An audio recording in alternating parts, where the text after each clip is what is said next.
السلام علیکم ورحمۃ اللہ وبرکاتہ۔ ناظرین، امید ہے کہ آپ حضرات خیریت سے ہوں گے۔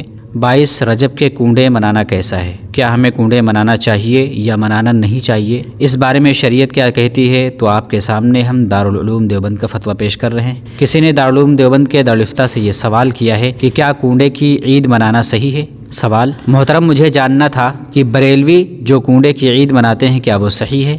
نمبر 2، کیا کنڈے کی عید حضرت امام جعفر کی یوم ولادت پر منائی جاتی ہے؟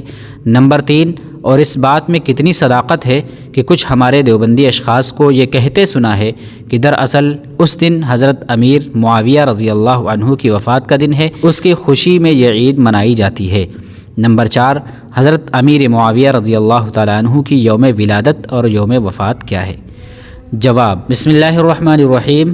نمبر 1 تا نمبر 4، بریلوی لوگ جو 22 رجب کو کنڈے کی عید مناتے ہیں، شرعاً یہ بے اصل اور بدعت ہے۔ مشہور یہ ہے کہ کنڈے کی عید حضرت امام جعفر صادق رحمہ اللہ کی یوم ولادت پر منائی جاتی ہے، جبکہ سچائی اور حقیقت یہ ہے کہ کنڈوں کی مروجہ رسم دشمنان صحابہ نے حضرت معاویہ رضی اللہ عنہ کی وفات پر اظہار مسرت کے لیے ایجاد کی ہے۔ 22 رجب حضرت معاویہ رضی اللہ عنہ کی تاریخ وفات ہے۔ 22 رجب کو حضرت جعفر صادق رحمہ اللہ سے کوئی تعلق نہیں، نہ اس میں ان کی ولادت ہوئی نہ وفات۔ حضرت جعفر صادق رحمہ اللہ کی ولادت 8 رمضان 80 ہجری یا 83 ہجری کی ہے اور وفات شوال 148 ہجری میں ہوئی۔ اس سے ثابت ہوتا ہے کہ اس رسم کو محض پردہ پوشی کے لیے حضرت جعفر صادق رحمہ اللہ کی طرف منسوب کیا جاتا ہے، ورنہ در حقیقت یہ تقریب حضرت معاویہ رضی اللہ عنہ کی وفات کی خوشی میں منائی جاتی ہے۔ جس وقت رسم ایجاد ہوئی، اہل سنت والجماعت کا غلبہ تھا، اس لیے یہ اہتمام کیا گیا کہ شیرینی اعلانیہ تقسیم نہ کی جائے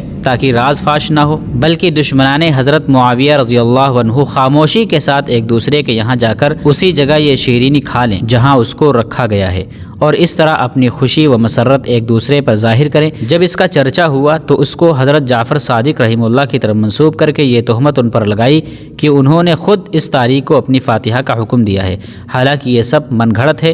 مسلمانوں پر لازم ہے کہ ہرگز ایسی رسم نہ کریں، بلکہ دوسروں کو بھی اس حقیقت سے آگاہ کر کے اس سے بچانے کی کوشش کریں۔ واللہ تعالی عالم۔ دارالفتہ دارالعلوم دیوبند۔ تو امید ہے کہ آپ حضرات کو یہ فتویٰ مکمل طور پر سمجھ میں آ گیا ہوگا۔ السلام علیکم ورحمۃ اللہ وبرکاتہ۔